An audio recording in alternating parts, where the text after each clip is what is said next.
자, 복팟 플러스입니다. 안녕하십니까? 안녕하십니까. 네, 오늘 또 인사 좀 드리고 하겠습니다. 반갑습니다. 미미입니다. 꼬조입니다. 저는 화평맘입니다. 네, 나냐의 옷장입니다. 자, 오늘은요 우리 미미님이 소개할 텐데 아메리칸 프로메테우스, 요즘에 인기 만점 오펜하이머와 관련된 책인 것 같은데요. 아메리칸 프로메테우스 소개해 주십시오. 네, 제가 들고 나온 책은 아메리칸 프로메테우스. 지금 녹음 시점 기준으로 한참 그 장안의 주가를 높이고 있는 크리스토퍼 놀란 감독의 신작 영화죠. 오펜하이머의 원작 도서로. 원작이 이걸로 꼽혀요? 네, 원래 그렇죠. 이거예요? 이 책을 참고로 해서 네, 영화를 만들었으니까 국시적으로. 두껍다. 그래서 제목은 아메리칸 프로메테우스지만 이제 부제를 보면 로버트 오펜하이머 평전. 그러니까 정기나 평전을 좋아하시는 분들이 읽을 수 있는 그런 책이라고 보시면 되겠습니다. 이 책의 저자는 두 명인데요, 공저자인데요. 마틴 셔원이라는 역사가, 이분이 메인 저자인 것 같고 이분은 이미 21년 코로나 사태 때 돌아가셨어요. 37년생인가 그러신데 그보다 좀 젊은 또 다른 공저자가 카이 버드라는 저널리스트, 그러니까 역사가와 저널리스트가 공조로 해서 만든 책이고, 이 책을 이제 읽어보면 이 책의 초기 기획과 이제 출판사와 계약이 거의 1979년 1980년이라고 하거든요. 근데 이 책이 이렇게 미국에서 첫 출간된 게 2005년이니까 거진 이 자료 수집과 인터뷰와 이 사람의 그 생애를 조사한 게 25년 정도. 그렇네요. 25년 정도 자료를 조사한 후에 나온 책이니까 참 와. 좀 어마어마한, 저자도 그렇고 그걸 기다려준 출판사도 대단하고 하여튼 뭐 그렇습니다. 얼마를 기다린 거야 그럼 출판사가? 25년을 기다린 거죠. 25년.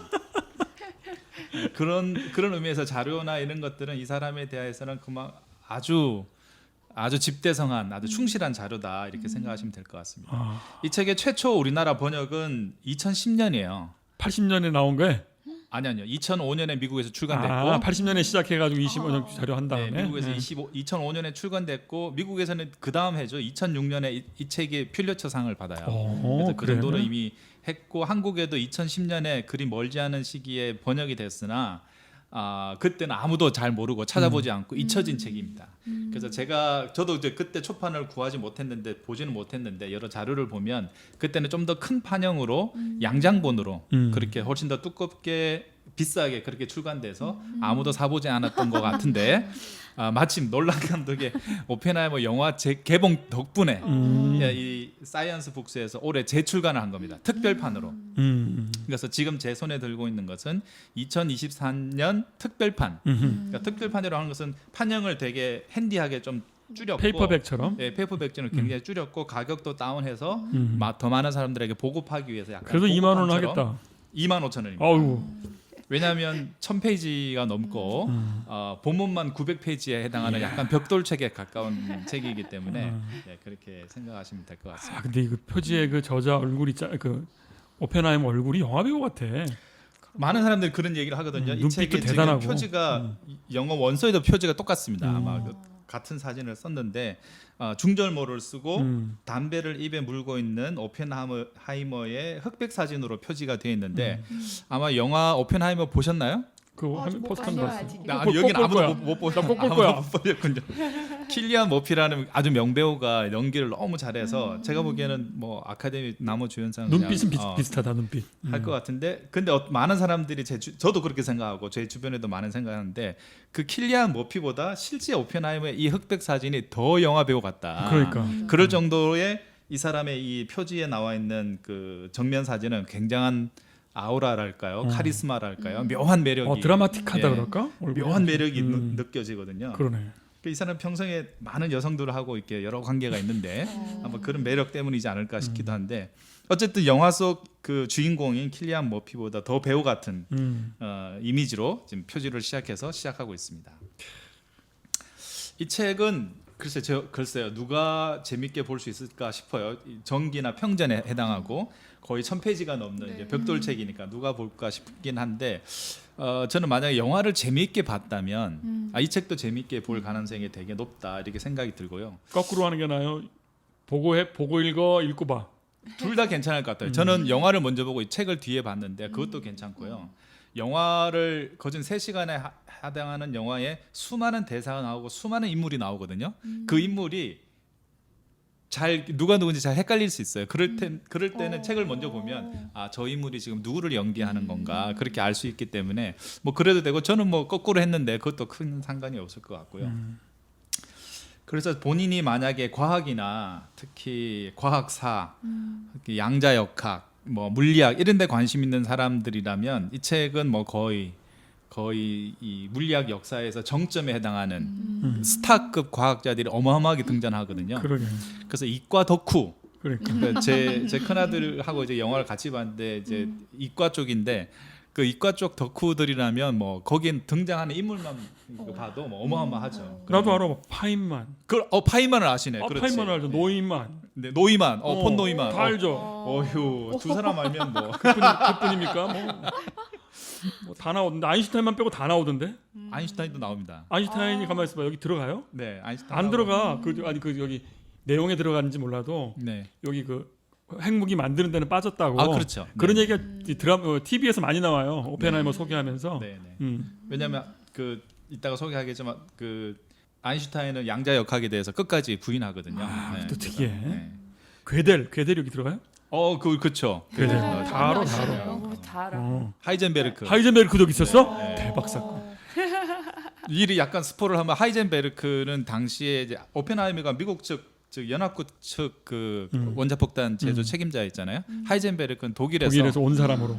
아니요. 독일의 원자폭탄 개발 책임자였습니다. 나치에 부역한 사람입니다. 그럼 반대편에 있었잖아. 당연하죠. 네, 그래서 그런 너무 재밌다. 네, 무슨 뭐 같냐? 수호지 같다 그래야 되나? 뭐라 해야 되나? 마블 같다. 네, 그래야 그래서 그런 과학 쪽이나 양자역학에 관심 있는 사람들이라면 눈이 희동그레질 만큼 그때 1920년대와 30년대가 이제 현대 물리학 양자역학이 거의 최초로 정립되던 시기이기 때문에 거의 어벤져스급 스타 과학자들이 나오니까 그것만 해도 굉장히 흥미있는.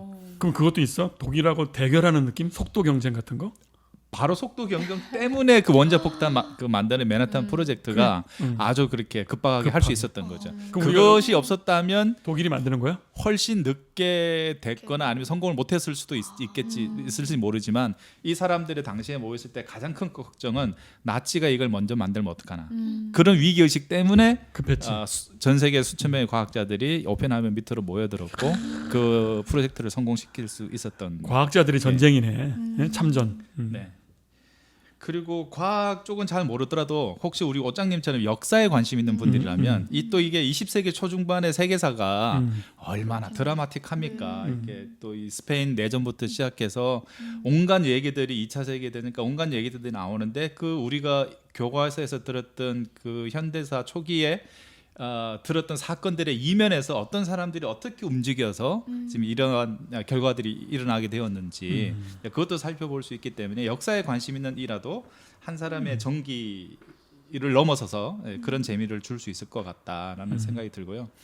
또한 1930, 40년대 미국 사회에 관심 있는 사람들이라면 이 사람이 당시에 이제 그 유학을 갔다 와서 칼텍이나 UC 버클리의 교수로 있으면서 당시에 미국 그 양자역학의 중심지를 버클리로 만드는데 그 당시 캘리포니아 그 3, 40년대가 좌파 분위기가 어마어마한 것 같더라고요. 저도 이번에 좀 잘 처음 알았는데 캘리포니아가 지금도 사실은 약간 민주당 일색이잖아요.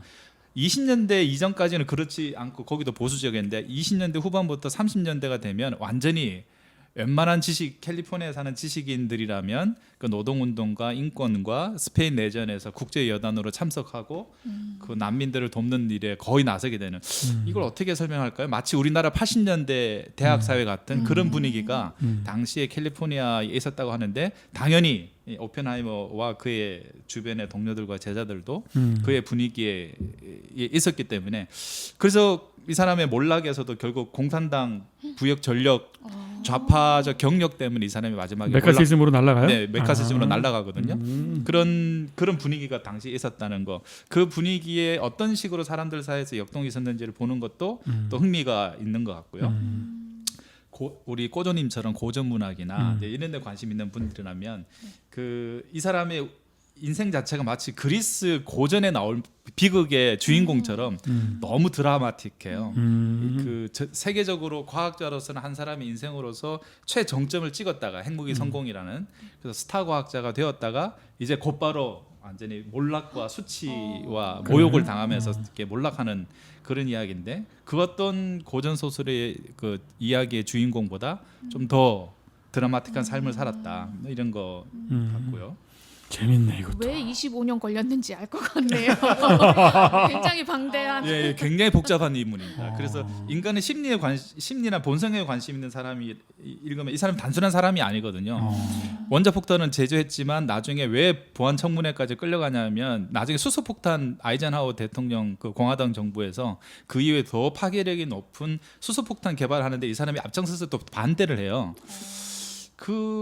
그런 여러 가지 모순되고 복잡한 행동을 보이기 때문에 인간 심리나 한 사람에 대해서 우리가 단순하게 얄팍하게 이해한다는 게 어떤 건지 이제 그런 면에서 우리 한 사람을 얼마나 좀 이렇게 다면적인 측면이 있는지를 좀 보고 싶은 사람들한테도 이 사람의 평전은 굉장히 그 정신 분석학이나 이런 데서 쓸만한 교과서처럼 그런 측면도 보여주는 것 같고요. 요즘 또 과학 사회학 또 과학 기술 정책학 이런 얘기를 하잖아요. STC라고.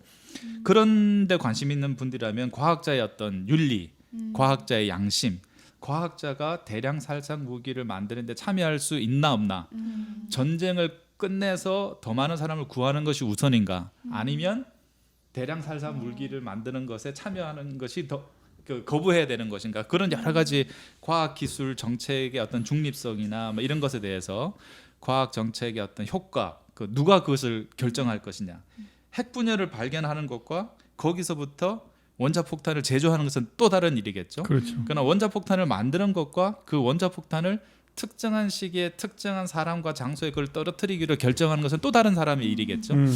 그런 여러 가지 복잡한 일들에 한 사람의 과학자와 또 과학 기술이라는 것은 어디까지 또 적용될 수 있는가, 이런 여러 가지 복잡한 이야기를 살펴볼 수 있는 훌륭한 사례라는 측면에서도 그런 데 관심 있는 분들은 이 벽돌책을 충분히 읽을 만한 매력이 있지 않을까. 거기 뭐 수식 나와?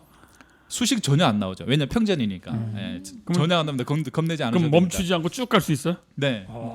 번역도 비교적 쉽게 굉장히 가독성이 있게 됐기 때문에 뭐 어렵지 않게 그냥 쑥쑥 한 사람의 이야기를 따라가는 것처럼, 그렇지만 그 이야기 자체가 마치 영화 보는 것처럼 너무 드라마틱하고 이렇게 뒤집어졌다가 저렇게 뒤집어졌다가 그렇구나. 네, 뭐 그렇기 때문에 재밌게 읽을 수 있지 않을까 그렇게 생각을 합니다. 이 사람의 이 책의 날개에 나와 있는 이 오펜하이머 그 전에 살짝 이름씩은 들어보셨죠? 네네. 맨하탄 프로젝트. 모자 쓴 이상한 그 중절 죽음의 모습. 사자 같은 이상한 느낌으로 묘사가 되는 만화들을 많이 봤어요. 만화. 오펜하이머는 저는 이름밖에 이번에 영화 나오기 전에도 이름 정도, 맨하탄 프로젝트의 책임자, 물리학자, 뭐 원자폭탄의 개발자 이 정도 외에는 사실은 지식이 없었는데, 저는 사실 이제 약간 창피한 고백이자면 맨하탄 프로젝트도 이름이 그러니까 집 짓나? 아니 맨하탄 어디 비밀 기지에서 원자폭탄을 개발했나 싶은데 그게 아니고 이름만 맨하탄. 지역은 뉴욕이 아니고 지역은 뉴멕시코의 로스 엘레모스라는 사막지대에서 연구소를 허벌판에 연구소를 지어놓고 그 2년간 수천 명의 과학자들과 군인들과 그들을 지원할 사람들과 가족들을 거기다 가둬놓고 2년간 집중해서 연구를 했더라고요. 그래서 맨하탄이라는 이름과 그거는 전혀 상관이 없는 그렇더라고요. 야. 이 사람의 이 책의 날개에 나와 있는 그 생애를 간략하게만 요약을 해보면 1904년생입니다. 1904년 아인슈타인이 1905년에 특수상대성 이론을 발표를 하니까 그 연배 차이가 그 정도 난다. 아들뻘이구나. 예, 그렇게 생각하시면 되고요. 67년에 후두암으로 사망하니까 약 63세 정도 살은 걸로 생각하시면 되겠습니다.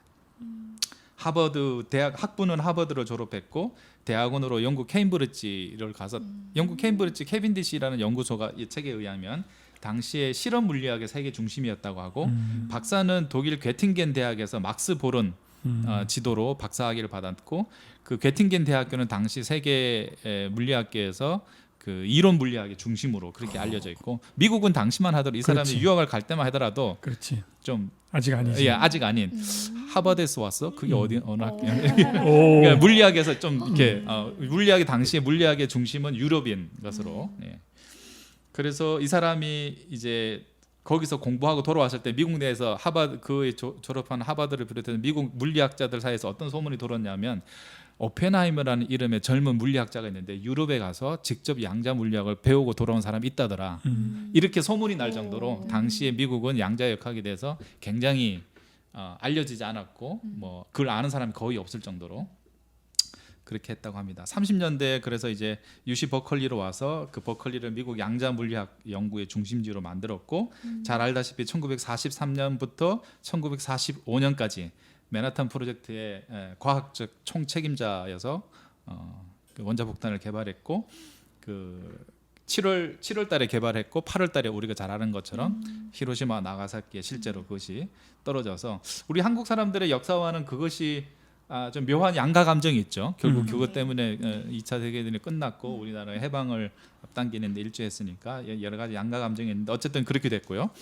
근데 여기가 이제 이 사람의 인생의 최정점이고 그 이후에 과거 좌파 경력과 공산당 동조 행위와 수소폭탄의 제조 반대 발언 때문에 아이젠하워 공화당 정부에 눈밖에 나서 1954년 그 영화에서도 그 보안 청문회가 핵심적인 사건으로 계속해서 영화에서 나오거든요.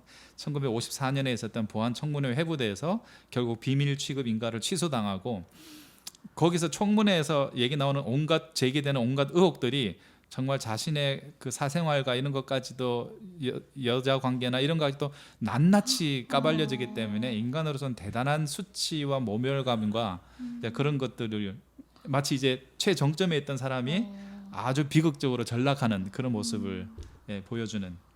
물론 나중에 이제 린던 존슨 대통령 때 1963년에 페르미 상이라는 것을 정부가 수여함으로써 그 정부에서 나름대로 복권시키긴 하는데 이미 뭐 상처는 입을 대로 입고 되돌릴 수 없는 상황이 된 거죠. 이렇게까지 이 사람의 일생을 간략하게 소개했는데 이 사람의 생애에 여러 가지 그 좀 변곡점이랄까요? 우리가 짚어볼 만한 좀 것들이 좀 많은데 제가 약간 수위 조절하는 게 좀 어떻게 해야 될지 약간 고민이거든요. 왜냐하면 이제 아직 안 영화에서 봤잖아. 약간 저건 너무 많이 영화석에서 나올 것들을 미리 스포하면 안 되기 때문에 그래서 저는 시간 관계도 있고 영화도 이미 아직 안 보신 분들도 있을 것 같아서 영화에 잘 안 나오는 내용 위주로 한두 가지만 잠깐 짚고 네네. 마무리하는 걸로 해보도록 하겠습니다. 이 사람은 유태인입니다. 이름에서 나오는 것처럼 난 독일인 줄 알았어. 독일계 유태인 이민자 2세입니다. 이 사람의 아버지가 19세기 말에 이제 미국으로 와서 1904년에 일찍 왔네. 오펜하이머를 낳았으니까 유태계 독일 이민자 2세였고요. 그 아버지가 와서 비교적 정착을 잘했던 것 같아요. 뉴욕에 와서 동부 쪽에 정착을 했는데 사업도 시작하는 것마다 잘 돼서 꽤 그 오펜하이머가 어린 시절 때는 꽤 부유한 집안이어서 그래서 뉴욕 유태인 출신의 부잣집 도련님 뭐 이런 이미지 사실상 금수저라고 할 수 있겠습니다. 주변에 뭐 뉴욕 근처에 섬에 별장도 가지고 있고 개인 요트도 있고 당시로서는 어마어마한 운전기사가 딸린 차를 다 가지고 다니고 뭐 이렇게 했던 것 같고요. 그렇지만 오펜하이머는 상당한 나이가 성인이 될 때까지 자신이 유태인 출신이라는 걸 숨기고 싶어했고 자신의 본명을 밝히기 유태인이라는 게 드러나니까 그것을 좀 부끄러워했던 것 같아요. 왜냐하면 이제 정통 유태인이라고 하면 우리가 뭐 좀 우리가 그러자는 이미지들이 있잖아요. 마치 우리나라 같으면 저기 갓쓰고 애헴하는 뭐 그런 것처럼. 근데 이 그 오펜하이머 그 아버지도 그랬고 이 집안도 그랬고 본인도 그랬고 이 집안은 정통 유태계보다는 조금 더 개혁적이고 세속적인 유태인으로 살고 싶어하는 그런 분파였던 것 같아요.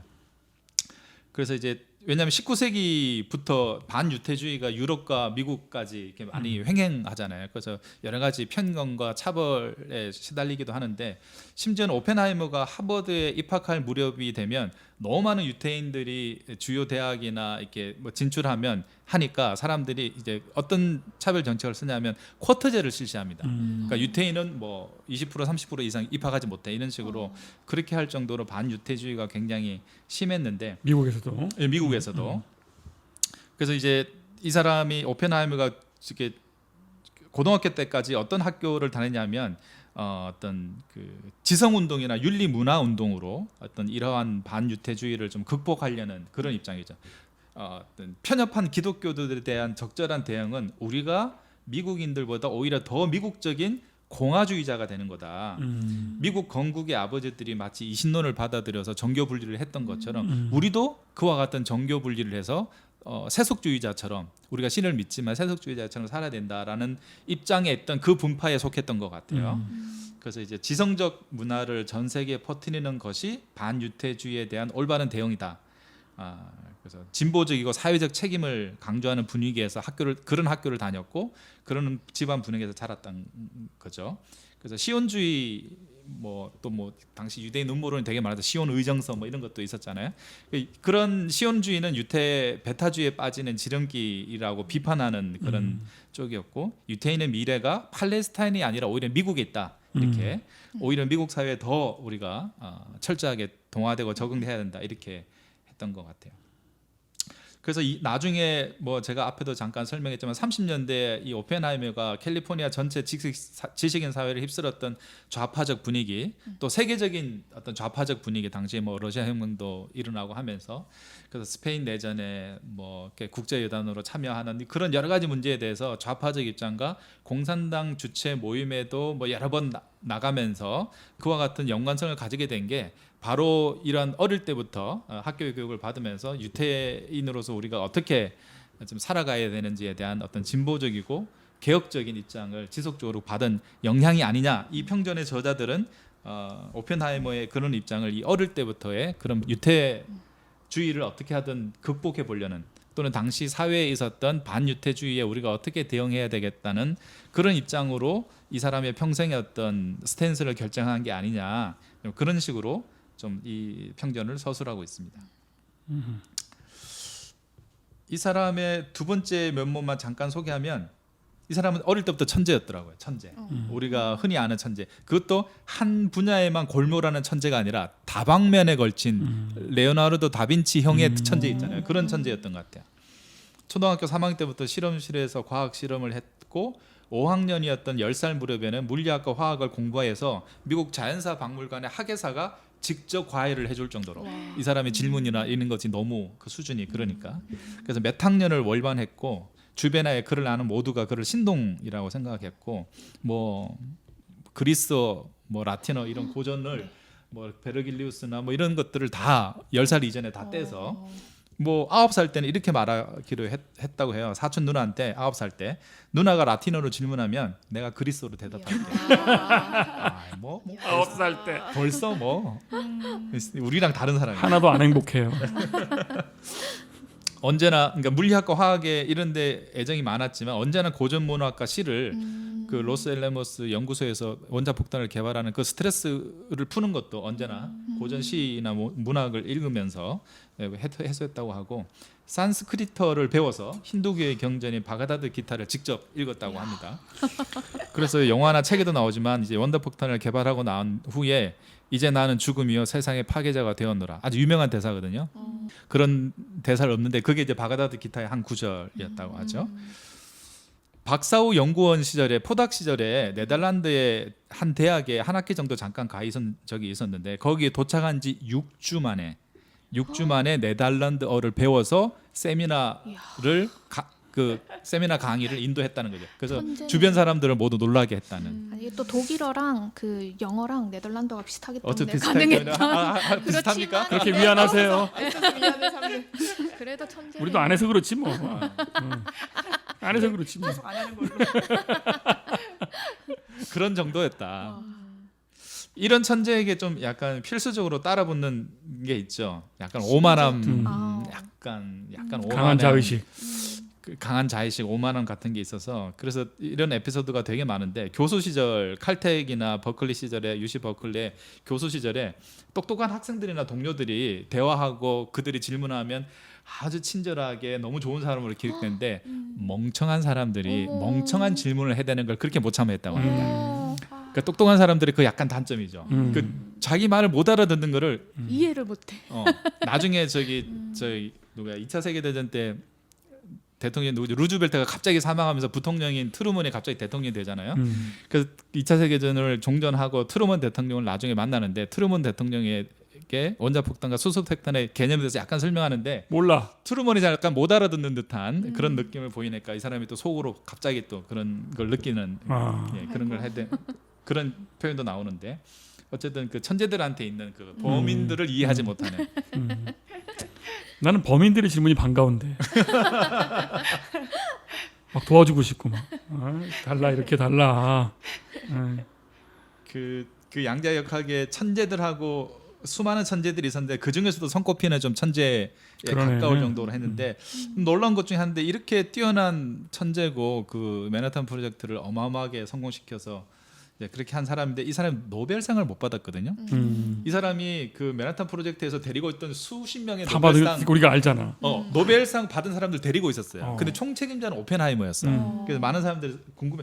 아니 그래서 처음에 그 미국 육군에서 이 프로젝트를 책임자를 이 사람으로 세우면 좋겠다고 주변에서 다들 추천해서 하는데 그 육군에서 이 사람을 총책임자로 임명할 두 가지 때문에 머뭇거렸다 그래요. 하나는 좌파 경영.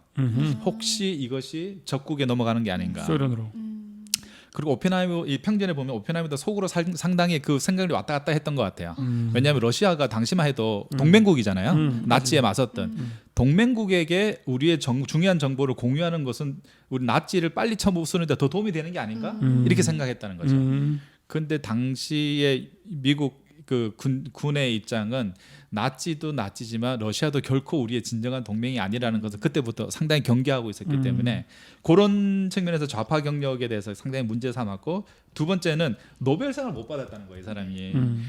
우리가 불러 모을 다른 사람들은 연구원들은 노벨상 이미 수상한 사람들이 많은데 그런 사람들을 이 노벨상을 못한 오펜하이머가 잘 지휘할 수 있을까?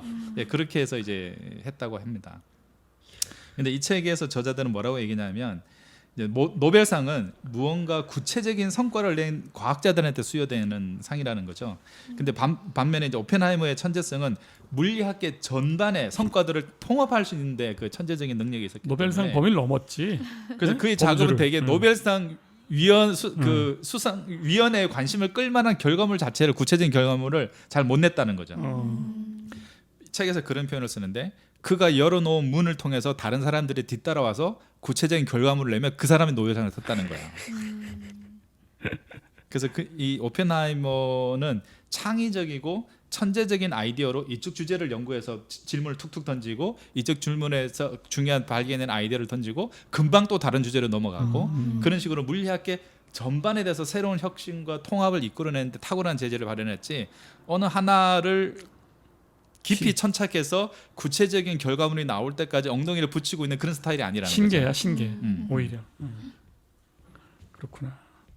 그래서 해냈구나. 약간 이 정도면 해낼만 하겠네. 그렇죠. 이 사람이 사실 이론 물리학계 이 사람이 수학을 잘 못했고 실험 물리학을 잘 못했다 그래요. 그래서 영화에도 보면 나오지만 실험 물리학을 해야 되는 처음 영국에 갔을 때 너무 스트레스 받아가지고 지도교사한테 막 쫑고 맞고 막 이 사람은 그때 막 우울증도 알고 막 그랬거든요. 실험은 종들이 하는 거잖아, 사실은. 그래서 그 사람이 나중에 이제 그 독일에 가서 이론 물리학을 하면서 이제 비교서 그러네, 비로소 그러네. 자기의 날개를 달게 되었는데 그래서 뭐 자기가 잘 모르는 분야라 할지라도 맨하탄 프로젝트에서 모인 그 수천 명의 과학자들 통합할 때 이 사람이 무슨 말을 하면 그 사람이 첫 문장을 말하기도 전에 무슨 얘기를 할지 다 알았다. 그런 표현을 여기 저자들이 쓰는데 아래 것들이 말할 때 네, 무슨 말인지 알고 있다고. 자기 전공이 아니고 자기는 비록 그 분야의 구체적인 성과를 못 내서 노벨상을 못 탔지만 그렇지만. 무슨 말인지 다 알아들었다는 거죠. 직관도 뛰어. 경영자 할 만하네, 물리 경영자. 네.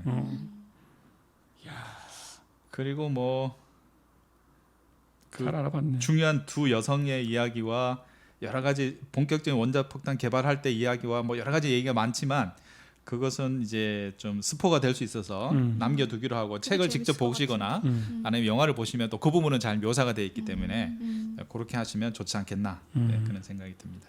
근데 원자폭탄을 망가뜨려야 되지 그게 안 되나? 그 정도 천재면 이게 어떻게 미래가 전개될지 알지 않았을까, 얘가? 그래서 사전에 상당히 경고를 합니다. 닐스 보어라는 사람과 함께 이 원자폭탄에 그래서 나치를 빨리 이 전쟁을 종식시켜서 수많은 그 무고한 젊은이들의 희생을 줄여야 되기 때문에 이 전쟁을 나치를 빨리 없애야 되는 건 맞지만 우리가 알다시피 45년 4월인가 5월인가요? 이미 독일은 끝났어. 이미 히틀러가 자살하고 이미 독일을 항복했잖아요. 근데 그때까지 원자폭탄 개발이 안 됐거든요. 그럼 멈췄어야 되잖아, 논리적으로는. 근데 일본과의 이제 진주만 습격 이후로 일본과의 전쟁은 계속해서 남아 있었고 그 전선에서 미군 병사들이 계속 희생되고 있었으니까 그래서 그 연구소 내의 과학자들과 오펜하이머와 둘러싸고 그런 복잡한 동요가 있었겠다 그 시점에. 갈등과 동요와 서로 군의 입장과 연구소의 입장이 다 다르고 사람마다 다 다른 것들이 복잡하게 나옵니다. 그래서 그 시절로 돌아간다면 내가 그 상황에 있었다면 나는 어떤 입장이었을까를 각자 생각해 보는데도 꽤 도움이 될 것 같아요. 아니 왜냐면 내가 그냥 모르고 하는 소린데 일본의 원자폭탄이 떨어지긴 했지만 일본은 이미 패색이 짙었어요. 일본은 개전 초부터 못 이기는 걸 지들도 알고 있었대. 근데 이제 면을 살려야 되니까 버틴 거고 그러면 급하지도 않은데 왜 떨어뜨렸냐? 소련 때문이었다는 거야. 스탈린이 선전포고를 하니까. 그러니까 사실은 냉전의 하나였던 거야 이게.